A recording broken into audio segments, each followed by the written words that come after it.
Le monde se retrouve de nouveau au bord d'un abîme géopolitique. Selon des informations exclusives, l'administration de Donald Trump aurait pris la décision de lancer une opération militaire contre le Venezuela, un pays accusé depuis des années par Washington de collusion avec les cartels de la drogue et de dérives autoritaires. D'après le Miami Herald, les frappes contre des installations militaires vénézuéliennes seraient déjà planifiées et pourraient débuter dans les prochaines heures ou les prochains jours.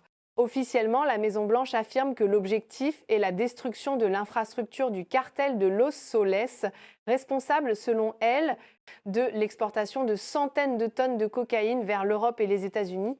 Mais à Moscou, on ne croit pas à ce prétexte. Pour le Kremlin, il s'agit d'une nouvelle tentative américaine de changement de régime, dissimulée derrière le langage de la lutte contre la drogue. La réaction de Vladimir Poutine ne s'est pas fait attendre. Lors d'une réunion à huis clos du Conseil de sécurité, le président russe aurait déclaré « Si les États-Unis pensent pouvoir bombarder impunément des États souverains sous prétexte de lutte contre le trafic, la Russie se réserve le droit de défendre ses alliés où qu'ils se trouvent ». Une phrase qui a résonné comme un coup de tonnerre.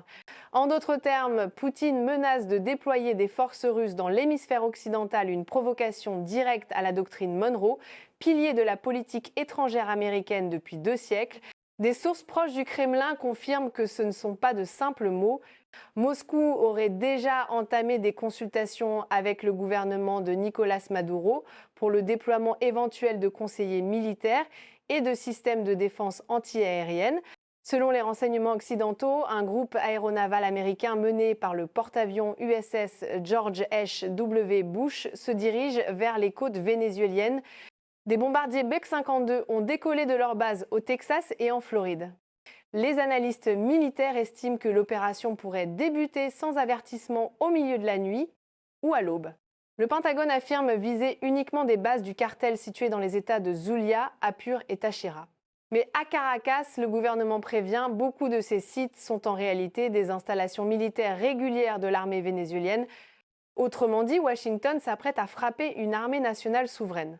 Le président Nicolás Maduro a lancé un appel solennel à la communauté internationale. Les États-Unis préparent une agression militaire directe contre mon pays. Ils utilisent la lutte contre la drogue comme prétexte, exactement comme ils ont utilisé les armes de destruction massive en Irak. Nous appelons la Russie, la Chine et tous les peuples libres à défendre le droit international. Les forces armées vénézuéliennes ont été placées en alerte maximale. Les systèmes russes S-300 protègent désormais Caracas et les principales bases stratégiques. Des chasseurs Su-30 MK2 patrouillent le ciel tandis que la marine se déploie le long des côtes. Le pays se prépare à la guerre.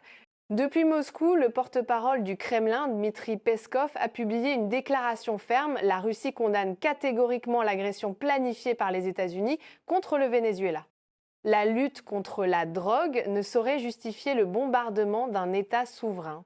Il a ajouté que la Russie se réserve le droit d'apporter une aide militaire à son allié, y compris par un déploiement sur le terrain. À Washington et dans les capitales occidentales, la panique s'installe. Les médias américains parlent déjà d'une nouvelle crise des missiles de Cuba. CNN évoque la menace russe en Amérique latine, tandis que Fox News publie des cartes des routes maritimes possibles de la flotte russe vers les Caraïbes. Le Congrès américain s'est réuni en urgence à huis clos. Les faucons républicains appellent Trump à ne pas céder au chantage du Kremlin et à maintenir l'opération. Les démocrates, eux, redoutent un affrontement direct avec la Russie. Trump, officiellement silencieux, serait selon des sources internes furieux et décidé à aller jusqu'au bout. L'un de ses conseillers a confié « Nous ne laisserons pas la Russie nous dicter où nous pouvons mener nos opérations antidrogue. La doctrine Monroe reste en vigueur ».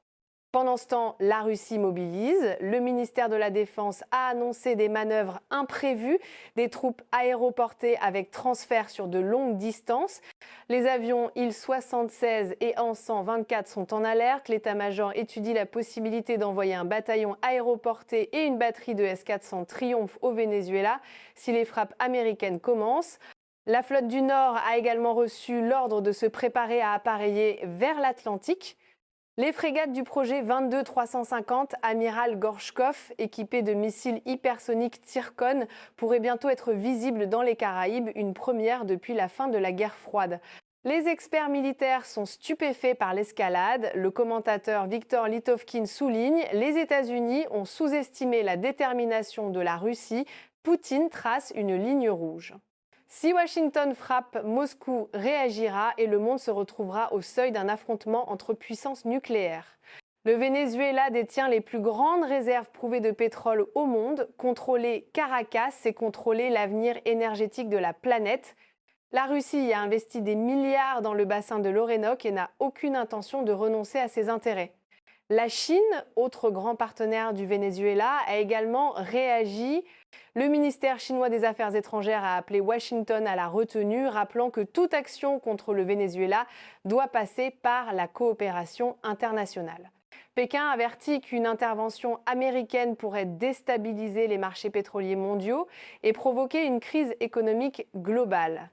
Deux puissances majeures, la Russie et la Chine, s'opposent désormais frontalement aux États-Unis. Trump risque l'isolement diplomatique s'il persiste dans sa décision. Mais les pressions intérieures sont fortes. Ses partisans réclament une démonstration de force pour prouver que l'Amérique reste la première puissance du monde. Sur le terrain, le climat devient électrique. À Caracas, les habitants font des provisions de nourriture et d'eau. Les sirènes retentissent chaque soir. La peur grandit, beaucoup se souviennent de l'Irak, de la Libye ou de la Syrie, des pays libérés par les bombes américaines.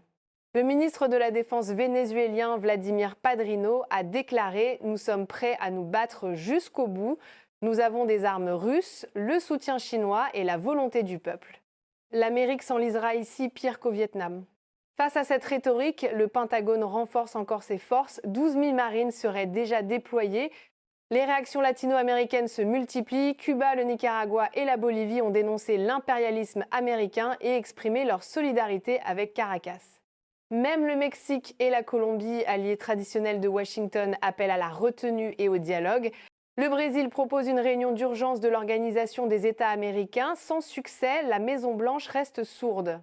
L'horloge tourne, les navires américains prennent position dans les Caraïbes, les frégates russes se préparent à appareiller du nord. Les services de renseignement estiment que les premières frappes pourraient intervenir d'ici 24 à 48 heures. Le monde retient son souffle, comme au bord d'une nouvelle crise des Caraïbes. Selon certaines fuites, Vladimir Poutine aurait déjà donné son accord de principe pour l'envoi d'un contingent militaire au Venezuela en cas d'attaque. Autrement dit, des soldats russes pourraient bientôt se trouver face à des soldats américains sur le même théâtre d'opération. Un scénario que personne n'ose imaginer. Même sans affrontement direct, la présence militaire russe en Amérique latine bouleverserait totalement l'équilibre mondial. Une nouvelle guerre froide se profile plus rapide, plus technologique et infiniment plus imprévisible que la précédente. Aujourd'hui, le destin du monde tient peu, être à une seule décision. Donald Trump osera-t-il appuyer sur le bouton? Vladimir Poutine ira-t-il jusqu'au bout de ses menaces? Le Venezuela deviendra-t-il le symbole de la résistance ou le premier champ de bataille de la Troisième Guerre mondiale? L'avenir du XXIe siècle se joue peut être ici, entre Washington, Moscou et Caracas. Dites-moi ce que vous en pensez dans les commentaires. N'oubliez pas de mettre un j'aime, de vous abonner à la chaîne et on se retrouve très bientôt dans la prochaine vidéo.